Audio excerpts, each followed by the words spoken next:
मोदी सरकारच्या तिसऱ्या कार्यकाळामधल्या पहिल्या 100 दिवसांच्या रिपोर्ट कार्डच्या पुस्तिकेचे प्रकाशन आज करण्यात आलंय। केंद्रीय गृहमंत्री अमित शहा आणि रेल्वे मंत्री अश्विनी वैष्णव यांनी सरकारच्या कामगिरीची माहिती दिलेली आहे। 60 वर्षांच्या नंतर पहिल्यांदाच एक व्यक्ती सलग तिसऱ्यांदा पंतप्रधान बनली असल्याचं यावेळी अमित शहांनी म्हटलंय। पंतप्रधान नरेंद्र मोदी यांचा आज 74वा वाढदिवस देशभरामध्ये मोदींचा वाढदिवस सेवा पंधरवडा म्हणून साजरा केला जातोय।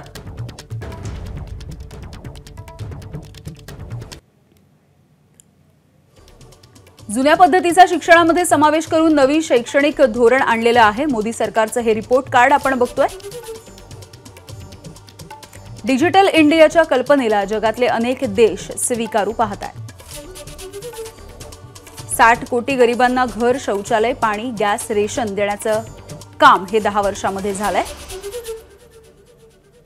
पहिल्या 100 दिवसांमध्ये 15 लाख कोटी रुपयांच्या नव्या योजनांना मंजुरी देण्यात आली आहे।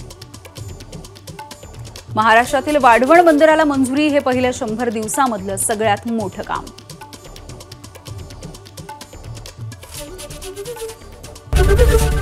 एबीपी माझा, उघडा डोळे बघा नीट।